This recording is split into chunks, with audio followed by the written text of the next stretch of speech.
E o Barcelona novamente bateu o Real Madrid, 5 vitórias em 5 partidas na temporada e mais uma vez tivemos um grande jogo entre os comandados de Hans Flick e os comandados de Carlo Ancelotti. E o jogo começou pegando fogo desde o início, isso porque o Real Madrid abriu o placar aos 5 do primeiro tempo. E só lembrando que o software que eu vou utilizar para fazer essa análise, tanto as edições de vídeo aqui, os desenhos nas imagens, quanto os gráficos que vão me auxiliar a contar a história da partida, foi tudo feito utilizando o Game Vision Pro. Você pode começar grátis aí fazer suas próprias análises e as suas edições de vídeo. Link para você baixar grátis o Game Vision aí no seu computador tá aqui na descrição. 2h41 do primeiro tempo, o Real Madrid tinha acabado de avançar em campo pela primeira vez, começou apresentando ali alguns problemas na sua saída de bola, mas calma que a gente vai entender em detalhes o porquê isso acontecia. Mas fato é que esse cenário do Barcelona mais postado no seu desenho defensivo, como você está vendo aqui na imagem, o Barcelona se organizava no seu 4-2-3-1 tradicional, com alguns pequenos ajustes, por exemplo, um deles, o De Jong, fazendo a perseguição aqui do Bellingham, né, que sempre começa mais aqui procurando espaço entre as linhas, mas ele ataca muito a profundidade, né? Sempre se projetando aqui para receber esses lançamentos buscando as costas da defesa. Então, geralmente era o De Jong que fazia aqui a marcação do Bellingham nesse cenário. Agora aqui quem vai ser acionado em profundidade, que inclusive tá até em posição de impedimento, é o Mbappé, mas na sequência da jogada a bola vai resvalar ali na linha defensiva do Barcelona, no Cubarsí, se não me engano, e o Mbappé vai sair na cara do gol. Depois o VAR até revisou esse lance aqui e acabou julgando então que nesse momento, quando o Cubarsí toca na bola aqui, acaba configurando um novo lance, por isso que o impedimento inicial do Mbappé acabou sendo invalidado, ou limpou o impedimento do lance inicial por conta desse toque aqui do Cubarsí, né, que tenta dominar a bola, mas só até que ela vai sobrar limpa ali pro Mbappé.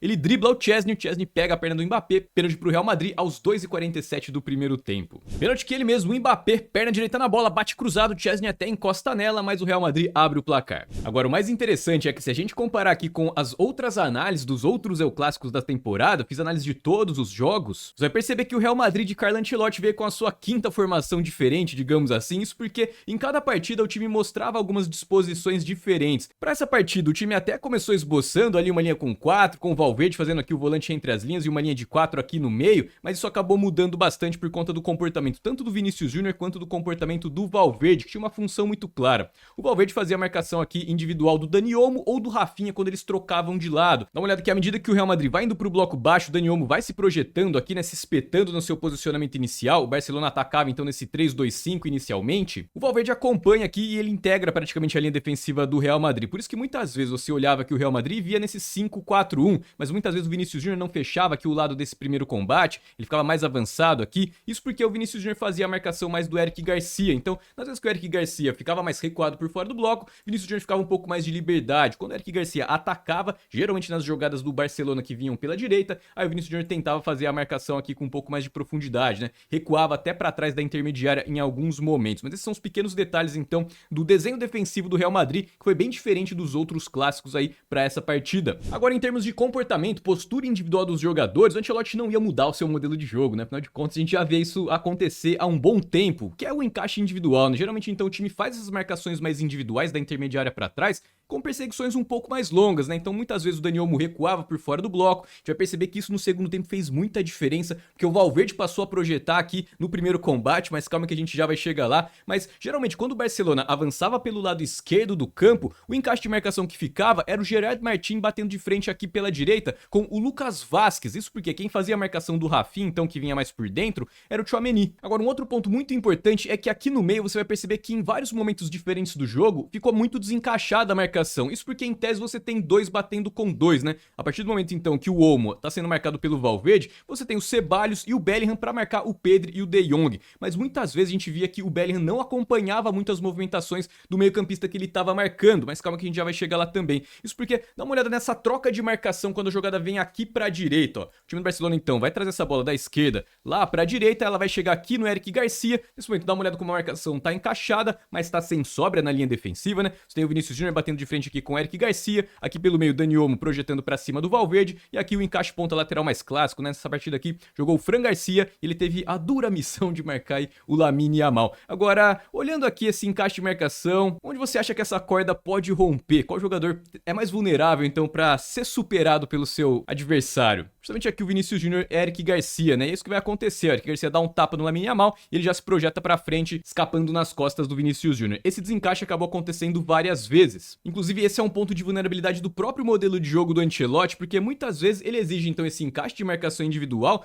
mas ele exige também que o ponta não recue até a linha de fundo. Então acaba sempre abrindo essa brecha aí para que o lateral ataque bastante, né? Muitas vezes a gente viu o Condé, né, atacando bastante, ele sempre desequilibrou muitos outros clássicos. Como ele não jogou nessa partida, o Eric Garcia assumiu essa função e o Barcelona insistiu bastante nessa jogada pela direita aqui. Diferente da partida, por exemplo, que a gente viu aqui anteriormente, onde o Lamine Yamal era jogada pela direita, né, lá no jogo contra a Inter de Milão. Nessa partida, a tabela de ultrapassagem com o Eric Garcia fez toda a diferença. Isso porque à medida que ele escapava do Vinícius Júnior, então, por conta da marcação estar encaixada, né, o Valverde tá mais de olho aqui no Olmo, dá uma olhada como o Valverde vai demorar para sair para fazer a cobertura. Isso porque se ele sai, o Olmo vai acabar ficando livre. Pelo menos na cabeça do Valverde, a responsabilidade dele era fazer a marcação do Olmo. Então, dá uma olhada como o Eric Garcia saiu lá praticamente da intermediária, ele vai levando a bola, invade a área, vai levando, ninguém chega nele e faz a finalização ali, exige essa bela defesa do Courtois, só agora que o Valverde saltou ali para fazer a pressão. Mas sempre que balançava de um lado pro outro, os lados apareciam com bastante espaço. Agora, dá uma olhada aqui nesse encaixe de marcação pelo corredor central. Primeiro ponto aqui, ó. A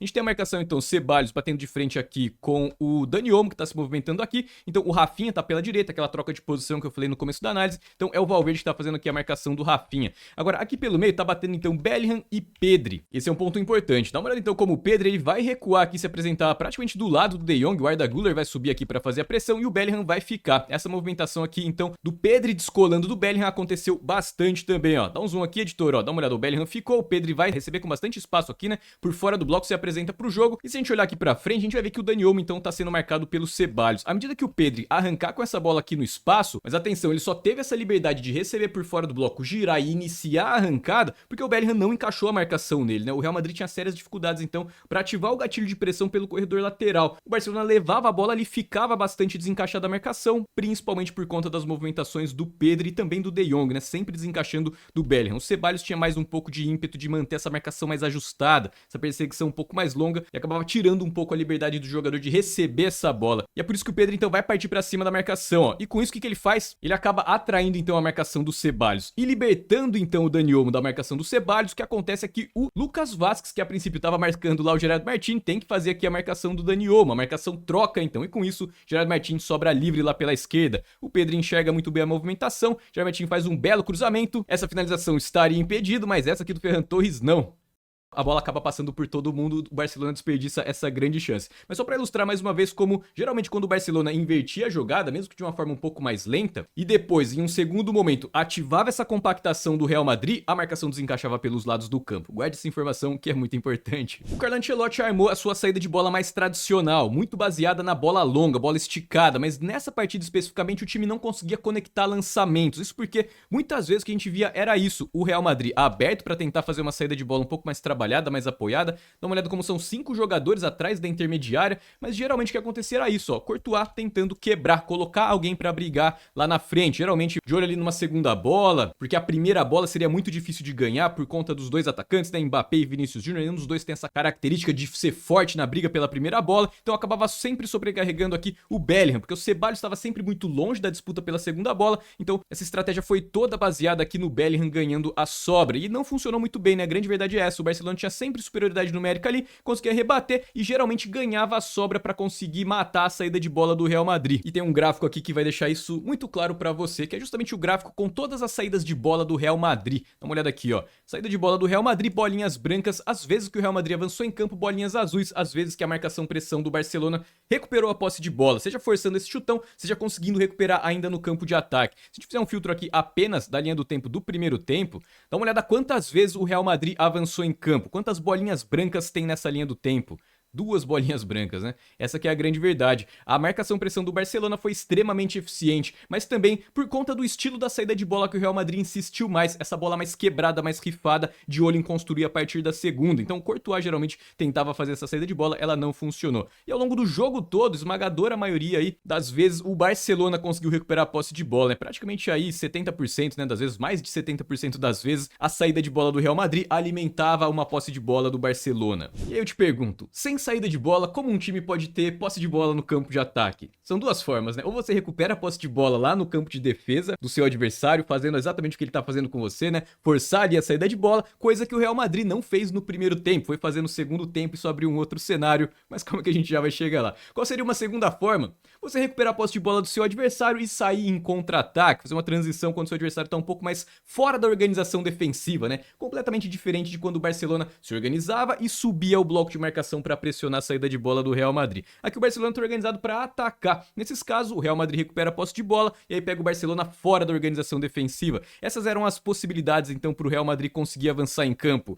e o time foi extremamente eficiente nesse cenário. Aos 13 do primeiro tempo, o Lamine Yamal tenta uma arrancada ali por dentro do bloco, Valverde e Ceballos dobram a marcação nele, o Bellingham vai ficar aqui com a sobra e já vai puxar o contra-ataque, deixa com o Vinícius Júnior, ele parte para cima da marcação, dá de 3 dedos ali pro Mbappé, deixa ele na cara do Chesney com muita frieza, ele só rola ali no canto esquerdo do goleiro, 2-0 Real Madrid. Agora a grande verdade é que ia se configurando um cenário de tragédia anunciada, por mais que tivesse 2-0 Real Madrid aos 15 do primeiro tempo, as vantagens táticas eram todas do Barcelona. Dá uma olhada de novo aqui no desencaixe, o mesmo que eu expliquei lá no começo da análise, desencaixe pelo corredor central. Aqui a gente tem então Dani Olmo projetando para cima do Valverde, então o Valverde faz a marcação, o Valverde fez muito bem esse papel muito parecido com o que o McAllister tem feito no Liverpool. Se você tem acompanhado aqui as análises que eu tenho feito do Liverpool, dá uma olhada lá que geralmente quando o time adversário tenta criar superioridade numérica para cima da linha defensiva, quem entra justamente entre o zagueiro esquerdo e o lateral esquerdo é o McAllister. O Valverde fez a mesma coisa. Fechando aqui o parênteses, dá uma olhada como a marcação tá batendo de frente aqui, Ceballos com o Pedri e o De Jong recuado. Ele fez muito essa função aqui e o Bellingham tá marcando ninguém. Então com isso o triângulo acaba não batendo, né? O triângulo de meio de campo do Real Madrid na marcação acaba ficando desencaixado do triângulo aqui de ataque do Barcelona. Por isso que o De Jong vai ter total liberdade aqui para começar a jogada e aí o que acontece? Ele acaba atraindo então a marcação do Ceballos, libera então o Pedri. E o Ceballos muitas vezes acaba ficando mais sobrecarregado. Agora a jogada vai desenvolver lá pela esquerda, o Ceballos volta aqui para fazer a marcação do Pedri. Mas nessa o Pedri já tem uma vantagem posicional ali para receber justamente no espaço entre o lateral e o zagueiro que vai se abrir agora. Dá uma olhada. O Pedri aqui se projetando por conta do encaixe de marcação individual. A gente tem aqui então o Lucas Vazquez bem aberto, pegando o Gerard Martin e o Arda Güler, né, fazendo a cobertura aqui da bola. Então o Pedri consegue desencaixar da marcação aqui do Ceballos, que acabava ficando um pouco sobrecarregado. Só um pause aqui de novo para você ver o comportamento do Bellingham, que tá mais fechando o espaço. Então, dos três meio-campistas, dois tentavam fazer essa marcação mais individual, mas o Pedri e o De Jong acabavam sobrecarregando o Ceballos e o Bellingham acabava ficando mais ocioso ali, né? Não tinha quem ele marcar. Várias vezes isso acontecia. Então, a configuração de posicionamento do Real Madrid não neutralizava as investidas do Barcelona. Por isso que mais uma vez aí o Barcelona vai conseguir com facilidade trocar passes, né? Não é aquela jogada mais aos trancos e barrancos, jogada mais fluida. Vai chegar lá na esquerda com o Pedri, com espaço, ele vai carregar pro fundo, corta ali o Ceballos, traz pra dentro, faz o cruzamento e o Tchouaméni consegue fazer o corte aqui. Teria o Rafinha e teria também o Ferran Torres entrando pra fazer a finalização. Aos poucos o Barcelona ia encontrando os caminhos ali pra tentar jogadas com potencial de perigo um pouco maior. E principalmente isso que tá acontecendo aqui, ó, escanteio. O Barcelona ganhou simplesmente 6 escanteios em menos de 18 minutos. E foi justamente em um desses escanteios que o Barcelona conseguiu diminuir o placar 2-1 aos 18 do primeiro tempo. Aqui quem vai ganhar a disputa pra cima do Fran Garcia é o Ferran Torres, ele vai desviar aqui na primeira trave. Essa é a primeira vantagem que o Barcelona encontra, ele consegue ganhar aqui a primeira bola e aqui no miolo da área, depois desse desvio, consegue eliminar 4 jogadores aqui do Real Madrid, né, por conta desse desvio. O Eric Garcia cabeceando aqui pra cima do Raul Asensio.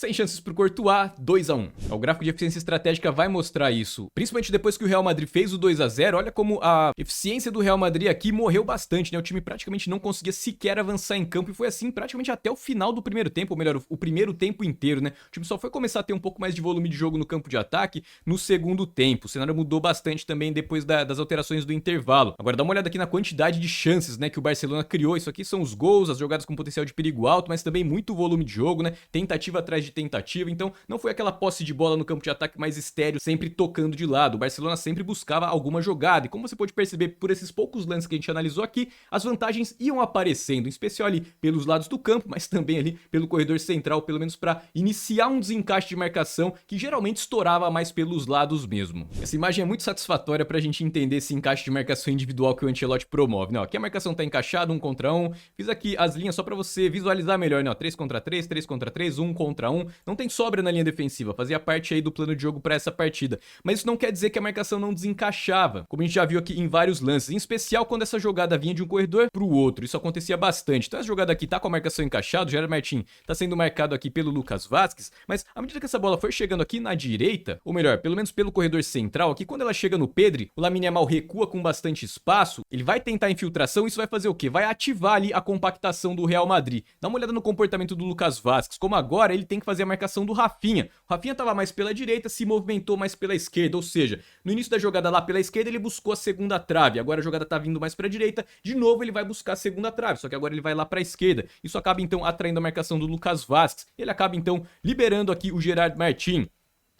Ó, na sequência da jogada ela vai chegar aqui no Dani Olmo e com muita visão de jogo ele percebe a movimentação do lateral esquerdo do Barcelona. Faz a inversão, deixa ele em ótimas condições ali para fazer a finalização, mas ele acabou optando ali por tentar dar um tapa ali pro meio da área, né, pro Ferran Torres, ó. Na segunda tentativa o Ferran Torres quase finaliza ali, na verdade finaliza, mas finaliza mal, né, tenta com a parte de fora do pé, desperdiça essa grande chance aí pro Barcelona, 2-3 minutos depois de ter feito o 2-1, depois de ter diminuído o placar. Mas era o Barcelona balançar o Real Madrid e tentar a infiltração para ativar essa compactação, né, que o Lamine Yamal dá um tapa ali pro falso 9, né? Ferran Torres jogou muita bola de falso 9, sempre se apresentando. O Barcelona pouco sentiu falta aí do Lewandowski nessa partida especificamente. Aqui eu desenhei justamente essa compactação do Real Madrid quando o Barcelona tentava infiltrar. E olha dos dois lados, né? Tanto pela direita quanto pela esquerda, dois jogadores livres. Lá pela esquerda você tem o Rafinha e o Gerard Martin, e aqui pela direita Eric Garcia e Lamine Yamal. E se você olhar para o desenho defensivo do Real Madrid, tá bem postado em tese, né? Faz parte então da proposta para essa partida. Quando ativava a infiltração, a linha defensiva fechava um pouco mais para tentar neutralizar a jogada do Barcelona. Essa bola vai chegar lá na esquerda, mas de novo o Barcelona vai balançar, vai trazer essa bola aqui para a direita,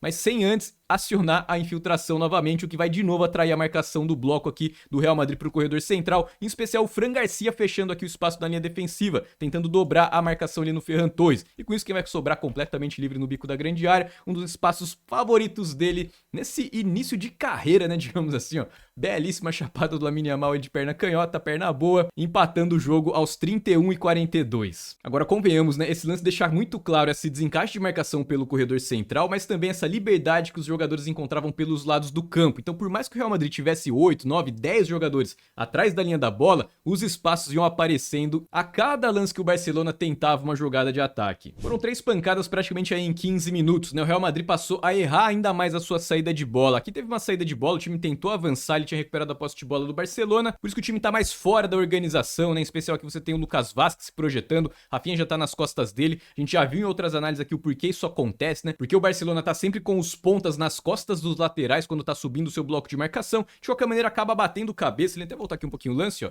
Justamente o Mbappé e o Ceballos, eles acabam trombando ali, a bola sobra limpa ali pro Pedro, ó, que já puxa ali e vai conectar o contra-ataque aqui em cima com o Rafinha.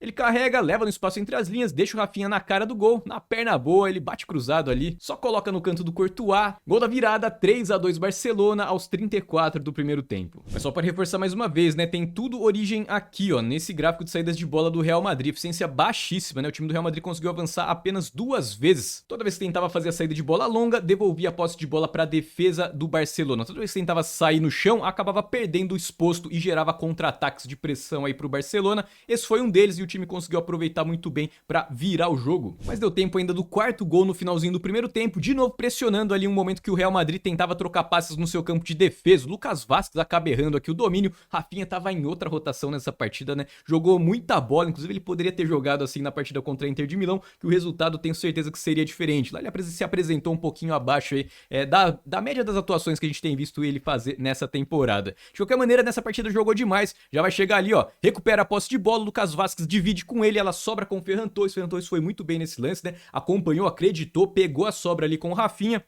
Ele que vai deixar o Rafinha na cara do gol. Rafinha fuzila ali na saída do Courtois. 4-2 aos 44 do primeiro tempo. Virada avassaladora do Barcelona. No intervalo, o Ancelotti fez 2 alterações. Ele tirou o Ceballos, colocou o Modric e tirou também o Arda Güler e colocou o Brahim Dias. O Brahim Dias, em especial, teve um impacto positivo, mas ligeiramente positivo, eu diria, na saída de bola do Real Madrid. Em alguns momentos, ele conseguiu encontrar espaço aqui para desafogar a saída de bola do Real Madrid, que havia sido catastrófica no primeiro tempo, como a gente já viu. Aqui o Lucas Vazquez vai fazer o passe para ele domina, ó.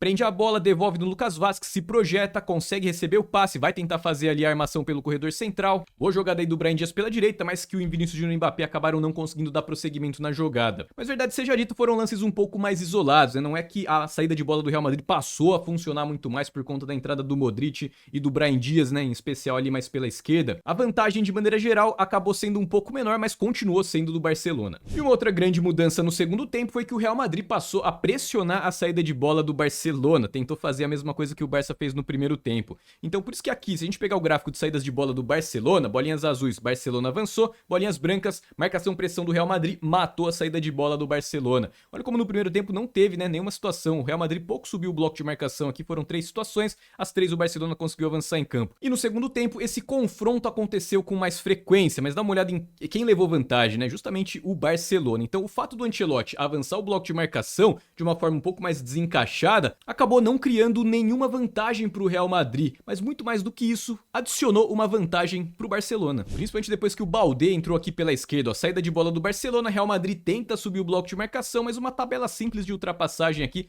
já vai colocar o Baldé nas costas do Lucas Vazquez. Lucas Vazquez está fechando aqui, o Brahim Dias estava batendo de frente ali com o zagueiro, por isso que o Baldé já está se mandando livre aqui pelo meio, ó. Dá uma olhada nesse momento como a linha defensiva do Real Madrid fica aberta, o Lucas Vazquez muito avançado, o Tchouaméni tem que abrir aqui para caçar o Rafinha, situação de 3 contra 3 aqui, e aí fica uma situação muito complicada, né, o Baldé vai carregando ali com bastante velocidade pelo corredor central, acaba esticando demais, né, prende muito, demora para acionar o Rafinha, mesmo assim jogada com bastante potencial, o Rafinha faz o cruzamento, Raul Asensio consegue fazer o corte. Ó, aqui mais uma saída de bola do Barcelona, olha o passe que o Íñigo Martínez vai achar pro Rafinha recuando no vazio, mas dá uma olhada como a configuração, esse encaixe de marcação que o Real Madrid tentava fazer é muito parecido. De novo você tá vendo aqui o Tchouaméni saindo para caçar o Rafinha, a linha defensiva vai ficar muito aberta. Essa é uma desvantagem de você tentar promover esse encaixe de marcação e manter o seu desenho mais espalhado pelo campo quando você avança o bloco, né? Vou explicar um pouco melhor. Em especial a linha defensiva, dá uma olhada na linha defensiva como ela tá muito aberta, muito espaçada. Quando você tem jogadores rápidos e esse passe conecta aqui para algum jogador recuando no vazio, a liberdade na origem da jogada ela fica muito perto do espaço nas costas da defesa, diferente das marcações pressões que mantém um pouco mais a compactação do bloco, né? Muito mais do que manter a marcação encaixada, né? Como tá lá no corredor da inversão. E o Rafinha vai aproveitar bem esse lance, ó. Puxa ali pra perna canhota, faz uma bela enfiada pro Ferran Torres, mas ele não consegue dominar. Courtois sai ali, consegue neutralizar. Esse lance foi parado por impedimento, mas depois vendo no replay ali se vai pro VAR, né? Ou seja, se o Ferran Torres consegue dominar e faz o gol, se vai pro VAR, muito provavelmente esse gol seria validado. Grande chance aí do Barcelona, aproveitando de novo essa marcação avançada aí do Real Madrid que não funcionava no segundo tempo. Vencendo por 4-2, natural que o Barcelona fosse tirar um pouco mais o pé e tentar sustentar mais a posse de bola, principalmente quando ia pro ataque ao bloco recuado, né? O Real Madrid ali em bloco baixo. Uma coisa que eu notei bastante foi que o Dani Olmo passou a recuar muito mais por fora do bloco. Agora aí tá uma grande questão, né? Por conta do encaixe de marcação, a perseguição mais longa, dá uma olhada onde tá o Valverde então. Então, à medida que você, pode até parecer contraintuitivo, né? Mas à medida que você tira um jogador de dentro do bloco, por conta de ser Valverde, por conta de ser Dani Olmo, em tese você vai ter um jogador a mais aqui por fora do bloco para sustentar essa posse de bola, mas na prática o que você faz é tirar um jogador lá com muita pegada de marcação. Então você tem aqui agora, ó, 4 jogadores do Real Madrid, diferente do que se o Valverde estivesse aqui nessa região, por exemplo, né? Como o Dani Olmo mais espetado por dentro do bloco, você tira o Valverde desse primeiro combate,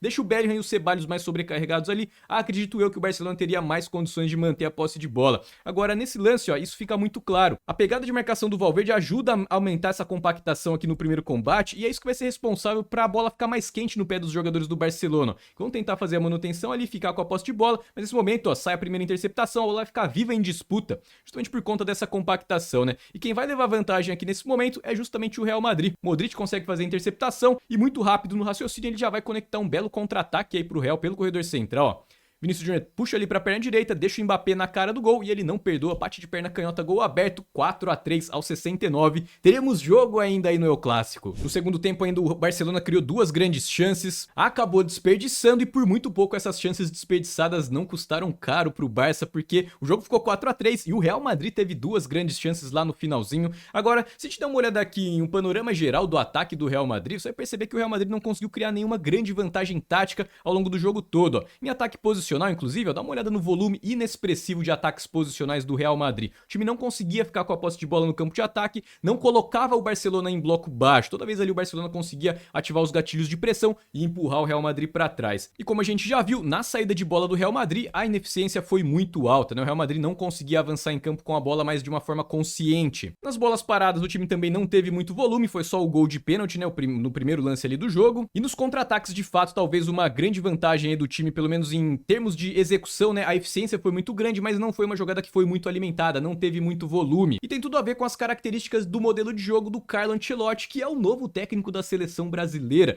Inclusive, se você não viu, eu fiz uma análise detalhada aqui do modelo de jogo do Carlo Ancelotti, analisando em outras equipes, tudo detalhado lá. Se você não viu, dá uma olhada nesse vídeo que tá aparecendo pra você aqui no meio da tela, onde eu explico em detalhes o modelo de jogo do Ancelotti e como ele pode se adaptar aí ao jogo da seleção brasileira. E eu espero você lá pra gente continuar essa conversa.